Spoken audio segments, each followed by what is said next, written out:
Alejandro Safarov, ¿podría usted por favor presentarse? ¿Quién es? ¿Cuál es su apellido? ¿A qué se dedica? ¿Dónde vive? Sí, bueno, mi nombre es Alejandro Gabriel Safarov, soy profesor universitario, trabajo en la Universidad Católica de Santiago del Estero, sede Jujuy, vivo en la ciudad de San Salvador de Jujuy, capital de la provincia homónima. Me dedico, como decía, bueno, a la docencia universitaria, también como asesor, consultor de empresas. Tengo alguna actividad también relacionada con la política partidaria y la gremial empresarial. Soy vicepresidente del Partido Demócrata Cristiano de Jujuy, también tesorero de la Cámara de Comercio Exterior de Jujuy por mi actividad relacionada con la consultoría de empresas. Y bueno, mi apellido Safarov es de origen azerí, porque mis bisabuelos paternos eran de Azerbaiyán Occidental, de la provincia de Urmia, Urumille, como dice usted siempre, con la pronunciación original, y de familias cristianas caldeas, pero bueno, con impronta fuertemente ligada a la cultura túrquica, ¿no? Azerí, bueno, y con la lógica mezcla que tienen en esa región. Mi abuelo, producto de la migración que se produce a raíz de los sucesos de la Primera Guerra Mundial, la familia migra desde la aldea de Patamur, que es una aldea que no sé si ahora hasta el día de hoy existe, puede ser que todavía exista, y emigran a la ciudad de Batumi, de Georgia, y mi abuelo nace en el año 1905. Pero perdón, la migración de ellos es mucho antes de la Primera Guerra Mundial, pero sí con los problemas lógicos que había en la región, que tienen que ver con las diferencias sobre todo entre cristianos y musulmanes.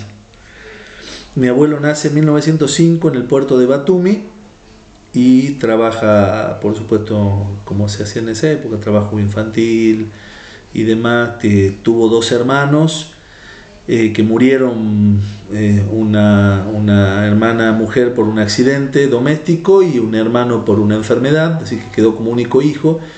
Mis bisabuelos, cuando se produce la Revolución Rusa, deciden migrar, y primero viene mi bisabuelo Martín, llega a la provincia de Jujuy y se establece realizando actividades laborales entre el ingenio Ledesma, que estaba en ascenso en esa época, recibiendo muchos inmigrantes, el ingenio azucarero, a partir de la producción de caña de azúcar, en la zona de que hoy se conoce como las Yungas de Jujuy. En la época en que en la escuela primaria te decían selva tucumano-oranense, recuerdo. Mi bisabuela con mi abuelo Simón Safarov vienen en plena Revolución Rusa, toman el buque de nombre Brabantia, un buque holandés de nombre Brabantia, y con una escala en Constantinopla, en esa época, como le decían ellos, Constantinopla, y después una escala de unos días en Marsella, y vienen al puerto de Buenos Aires, y de Buenos Aires, por supuesto, ya sabían que tenían que llegar a Ledesma, Jujuy, pero tenían contactos con otras familias del mismo origen, de las mismas aldeas o de aldeas vecinas a Patamur, y a expatriados también que vivían ya en el Imperio Ruso, en distintas localidades. Ya sabían, bueno, que tenían que venir a América, ¿no? Después, bueno, se supo con los años que que muchos de ellos se fueron incluso a Estados Unidos, obviamente, y que había, para muchos era confuso el tema de ir a América, ¿no? Ir a América, y muchos encararon directamente o a Estados Unidos y muy pocos para Argentina.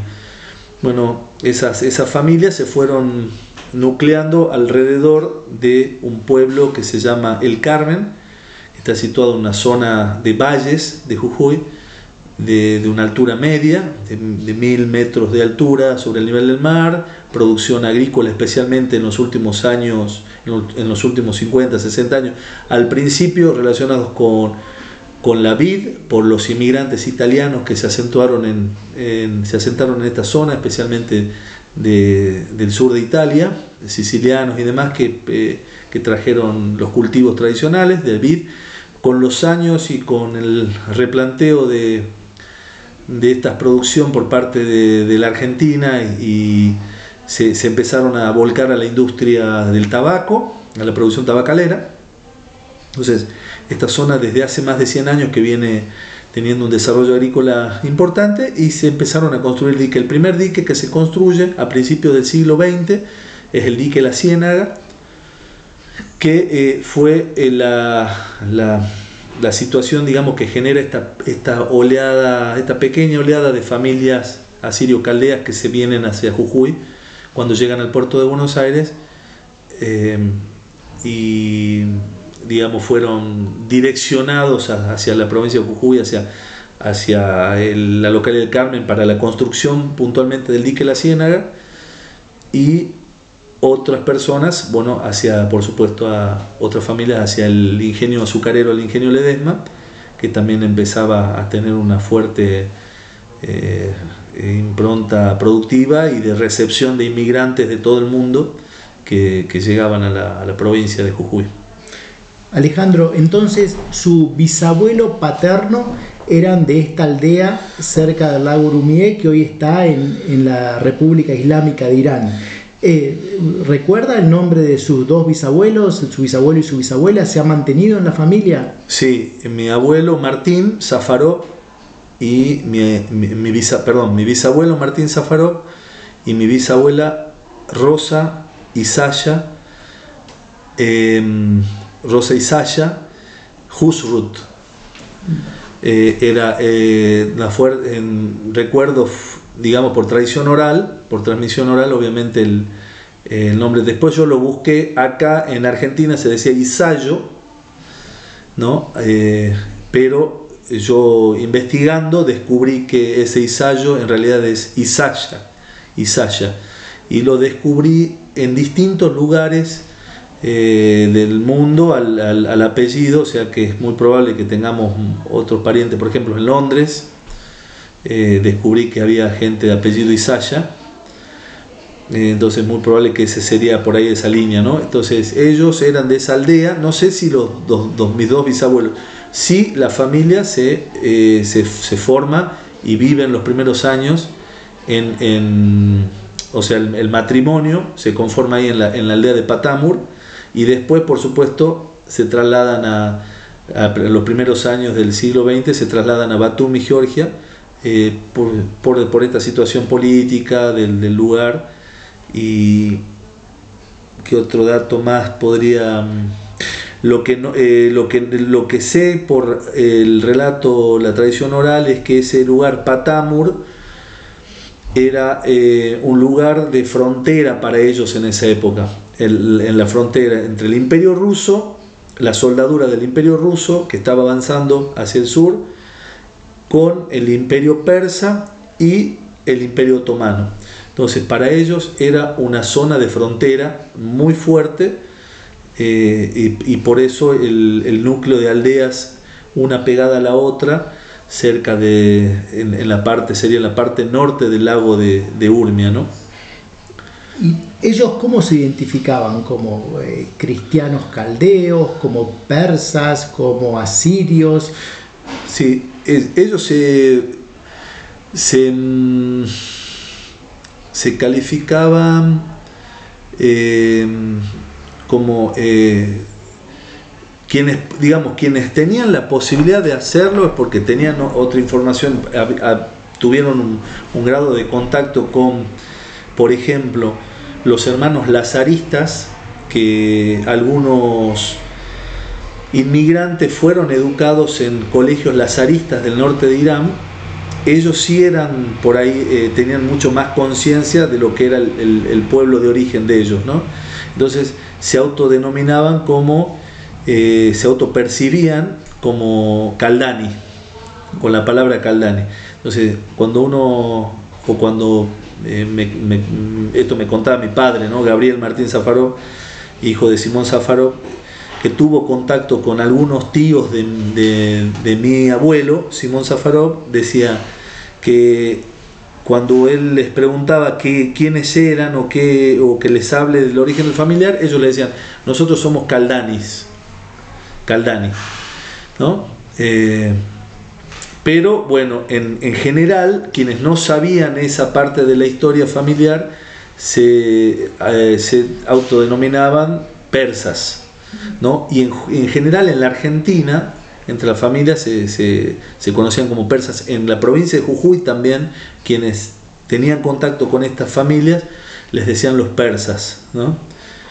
De hecho, bueno, cuando vino algunas familias, cuando vino el Shah de Persia a fines de los 70 a la Argentina, algunas familias tuvieron contacto con el Shah, ¿no? Fueron a recibirlo.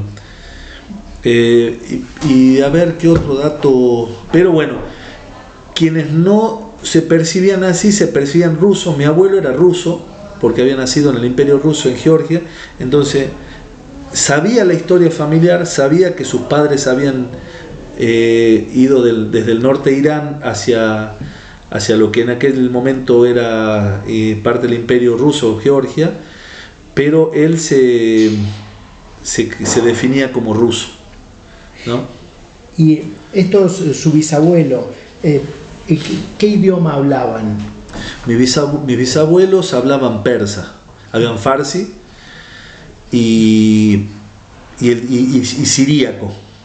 Siríaco, lo que conocemos como siríaco, y después, bueno, con las migraciones con la migración que hizo la familia, mi abuelo ya entendía varios idiomas, bueno, todo esto relacionado a que vivía en el puerto de Batumi, y bueno, y de chico se crió ahí recibiendo, ¿no? Marineros de todo el mundo, y bueno, pero sobre todo en lo que hace a la frontera turca, entendía el turco, el farsi, el siríaco, no sé en qué grado, pero sí, por supuesto, con palabras. Pero él hablaba mucho más, en el caso de mi abuelo, hablaba más ruso, ¿no? Hablaba más ruso, y aquí en Jujuy y en general en el país se entendía con rusos, ¿no? Con rusos, más allá del origen étnico, ¿no? Sus bisabuelos originarios de esta aldea de Patamur murieron aquí en la provincia de Jujuy. Murieron en Libertador General San Martín, departamento Ledesma, donde está el ingenio azucarero, sí. ¿En qué años? ¿Recuerdan? ¿O en qué época? Entre 1950 y 1960. ¿Hay alguna referencia familiar de por qué un grupo de, digamos, caldeos de Patamur que luego emigran a Batumi, en la actual Georgia, terminan en la República Argentina? ¿Cómo es? ¿Había alguna referencia en la familia que se decía por qué habían llegado a la República Argentina? Sí, muy poco, a raíz de que, como todos inmigrantes, trataban de no recordar los momentos duros, ¿no?, que habían pasado. Sobre todo en el caso de mi familia, bueno, el tener que haber migrado de las aldeas del norte de Irán hacia Georgia, después las pérdidas que tuvieron en el caso de mis bisabuelos, de sus dos hijos, quedando un único hijo, mi abuelo Simón. Yo tengo memoria de haber hablado con mi abuelo, sí, porque pude hablar con mi abuelo, algunos temas pude hablarlo con mi abuelo Simón Safarov, y me decía que caminaban entre los muertos durante la Revolución Rusa, 1917, para llegar a al barco que los iba a trasladar hacia América, pero no había mucha conciencia de por qué. En este caso puntual escapaban de la guerra civil de Rusia, ¿no? Que después, bueno, terminó con la revolución, pero básicamente ellos se fueron en el momento de la revolución rusa, ¿no? En el caso de mi bisabuela con mi abuelo Simón. Mi bisabuelo vino unos meses antes, también por este proceso revolucionario, y ya teniendo en vista que había gente acá que era del mismo origen y que estaban ya en Jujuy.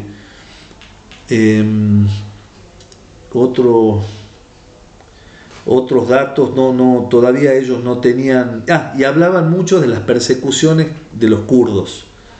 Hablaban mucho de que tenían cierta enemistad con el pueblo kurdo por la cuestión religiosa. Me imagino que tiene que ver por ese lado. Ellos en ese momento no lo contaban así, pero decían: los kurdos invaden nuestras aldeas y nos matan, ¿no? Nos matan. Y bueno, ese tipo de relato ha sido por ahí no muy nombrado, pero sí he tenido oportunidad de hablarlo con mi abuelo, que era, bueno, lo que pasa que él haber nacido ya en el Imperio Ruso es como que no tenía muy en claro. Lo hablé después de muchos años con Tato Camandaro, con el único sobreviviente en los últimos años que pude conocer, que era de padre y madre asirio caldeo, y que había podido ir al norte de Irán a visitar a la familia, incluso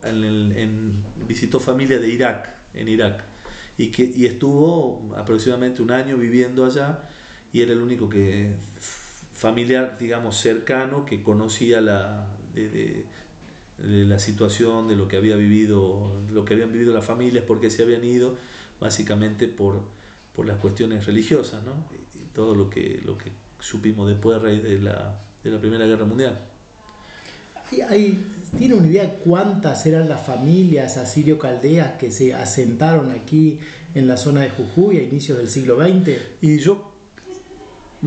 me parece que puede ser más o menos unas 20 familias aproximadamente, más o menos, porque muchas de ellas llegaban y se iban a buscar otras oportunidades, quienes no se podían insertar laboralmente, entonces se iban de Ledesma, del Carmen, de estas dos poblaciones que acogieron a la mayoría, incluso de la ciudad de San Salvador de Jujuy, se iban a ciudades más grandes de la Argentina: Córdoba, Rosario, Buenos Aires, sobre todo esas tres ciudades, y en menor medida Salta y Tucumán, ¿no? Pero lo que más está, digamos, en el caso mío familiar, un vínculo muy fuerte con Córdoba, porque parte de la familia estaba en Córdoba, sobre todo quienes ellos reconocían con una fuerte presencia jerárquica tribal de uno de estos pueblos,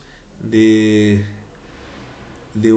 liderazgo de una persona que se llamaba Malik Bshara. Malik Bshara, que tenía evidentemente una especie de cargo o de jefe tribal, y que se radicó en la provincia de Córdoba y formó familia, y bueno, y allí está en la ciudad de Córdoba, que son familia nuestra también, la familia Malik y la familia la familia Beshara sería, porque era Malik Bshara, era el nombre del líder, y la familia Bichacoch, que tengo entendido que que en idioma siríaco quiere decir martillo o algo así, que no sé si es un apellido en sí o es un apodo más que nada, que después se transforma en un apellido. Y la familia y ellos están en la provincia de Córdoba y también en la provincia de Chaco. La familia también está en la ciudad de Resistencia, capital de la provincia de Chaco. Después, y bueno, pero el núcleo duro, digámoslo así, alrededor del dique La Ciénaga en el poblado del Carmen, y se fueron diseminando después por las provincias de Jujuy, Salta, bueno, en este caso Córdoba, Buenos Aires, Santa Fe, de a poco. Pero bueno, calculo yo que acá habrán llegado unas 20 familias aproximadamente, que se reunían en distintas casas de quienes ellos reconocían como líderes los más viejos al principio, y del que uno tiene memoria por haber, en este caso puntual, a mí me tocó conocer a Tato Camandaro en el año 2011-2012, y pude tener esa información que antes no la tenía por parte de mi familia, y que se habían discontinuado las reuniones familiares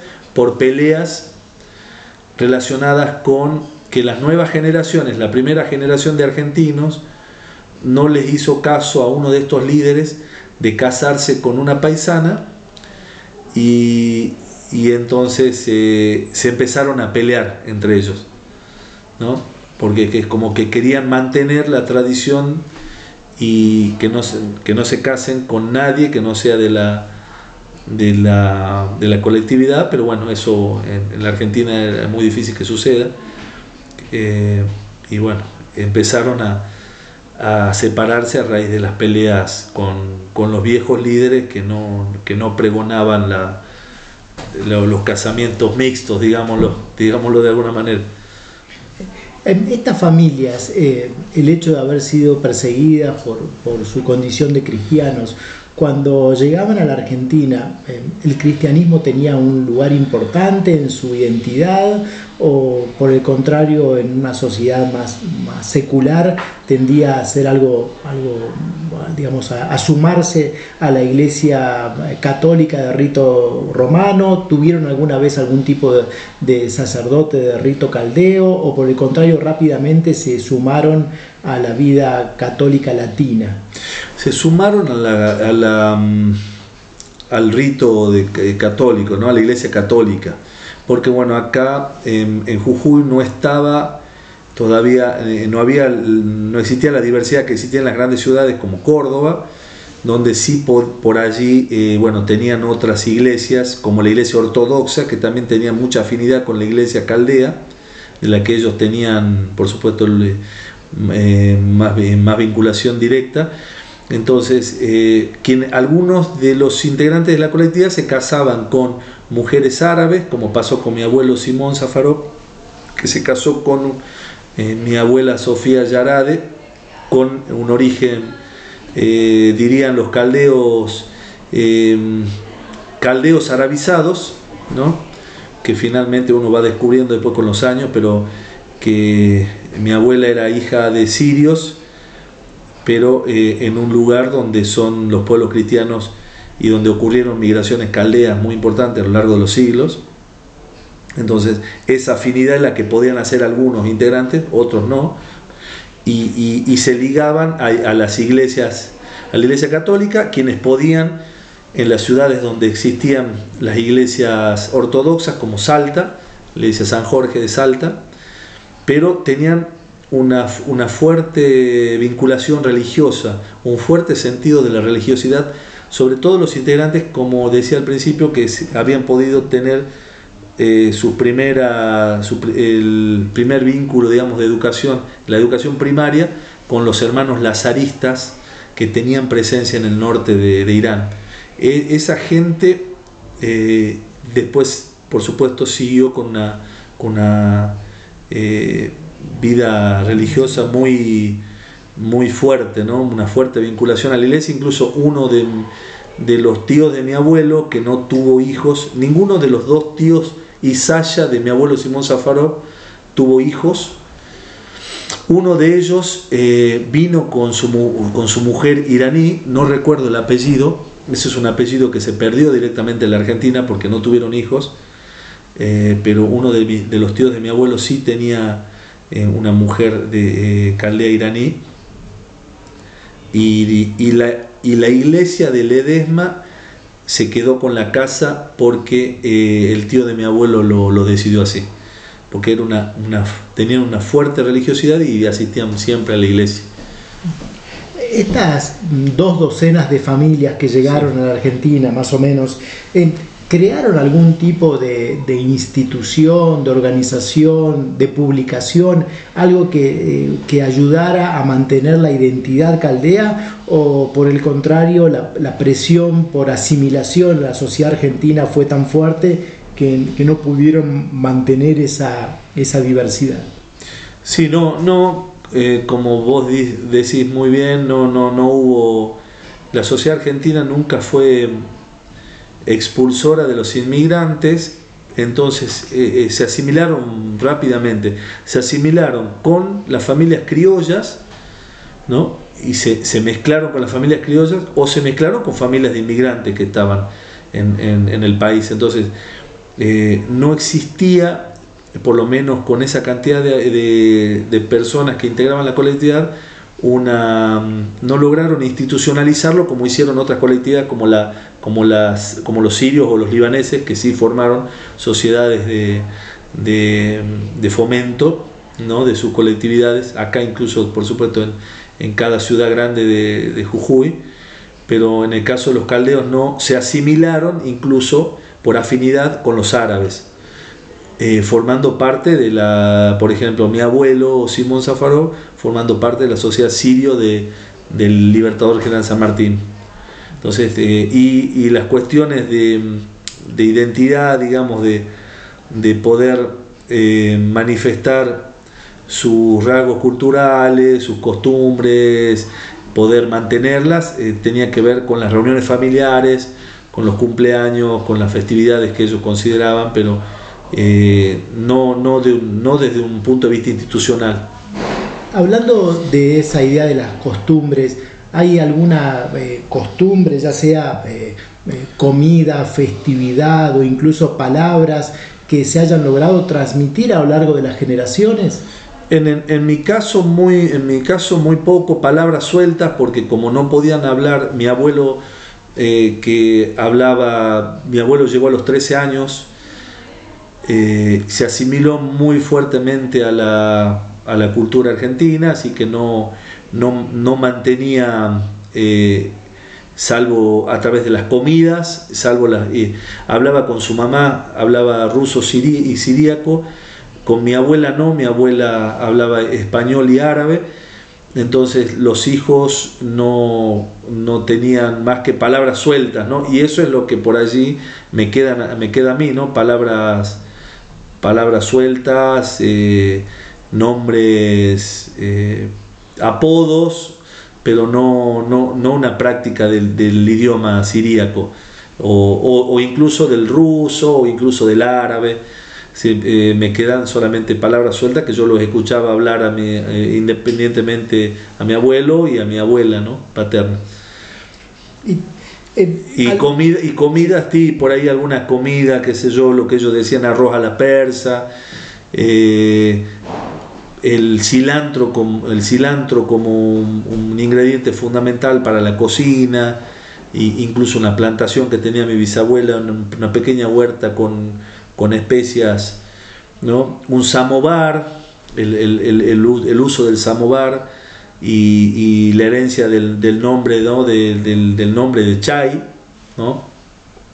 Como ellos nombraban al té, y muy pocas cuestiones que por ahí separaban, sí, a los árabes en mi caso familiar, de mi abuelo, que tenía otras costumbres, ¿no? Me acuerdo un puré de papa con nueces y que yo lo hacía también,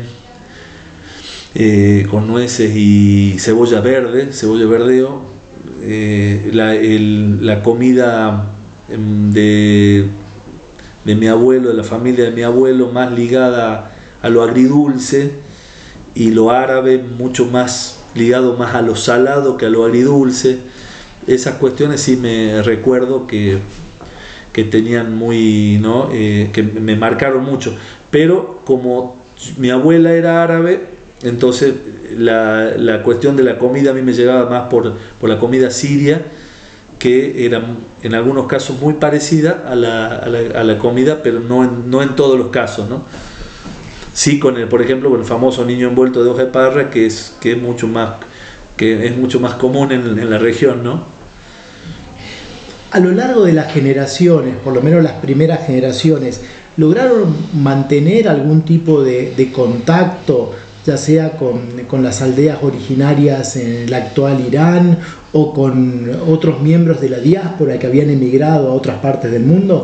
Con los que estaban acá, sí, se reunían, hasta que empezaron a morir los viejos y las otras generaciones se empezaron a desvincular por estas peleas de no haber acordado mantener la endogamia, ¿no? Y sé de intentos de migración posterior y de contactos con las familias que tenían quienes todavía no habían podido migrar desde Rusia o desde Georgia o desde Irán, y que escribían a mis familiares para poder hacerlo. Algunos pudieron concretarlo, otros no, pero el vínculo se corta en esa generación. Después nosotros no tuvimos ningún tipo de vínculo, más solamente el que se logró hacer en la Argentina, ¿no? Y usted en su caso, Alejandro, ¿ha intentado, digamos, recuperar parte de esa historia familiar? Nos ha comentado que, bueno, que ha hecho algunas investigaciones para tratar de recuperar el apellido original de su bisabuela, pero ¿usted cree que sería muy importante para usted a nivel personal tratar de reconstruir y estar en contacto también con otros descendientes de caldeos alrededor del mundo? Sí, yo lo intenté por mi formación de relaciones internacionales que viene a propósito de esto, ¿no? Uno haciendo análisis o una autoevaluación se da cuenta de que las largas charlas que yo tuve con mi abuelo Simón me inclinaron a que naturalmente pueda elegir una carrera en la que yo pueda acceder a información familiar. Entonces, bueno, el vínculo que tengo con usted, con otros investigadores, el poder aprender de ustedes, me hizo también ir descubriendo y encontrando otros caminos que me llevaron a poder tener un esquema más o menos claro de lo que le pasó a esa parte de mi familia y poder descubrir de dónde eran. Poder haber descubierto, ¿no?, esta aldea Patamur, poder haber encontrado a los que mandaron el Carmen, con quienes no teníamos contacto porque se había desvirtuado el vínculo o se había discontinuado el vínculo a partir de la muerte de los familiares más viejos. En los últimos años Tato Camandaro y su hermana me empezaron a contar todos temas que yo no conocía desde el punto de vista familiar, pero que ya me habían cerrado desde el punto de vista de lo que es la historia del pueblo asirio caldeo.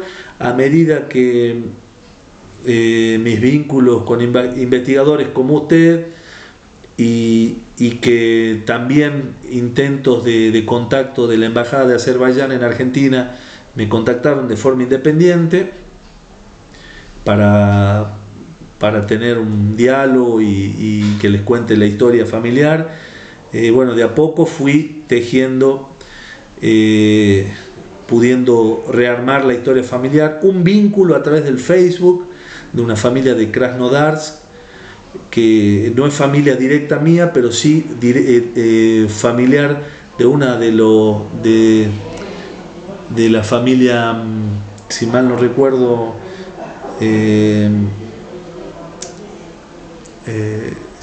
Givargis o Givargis, no, se vincularon a través, me descubrieron en Facebook y bueno, y pudieron ahí tener un contacto con esta familia a través de esta red social, pero eso es lo único que me logró, digamos, que me pasó, y sin lugar a dudas poder encontrarme con miembros de la colectividad y familiares en el caso de Argentina, ¿no?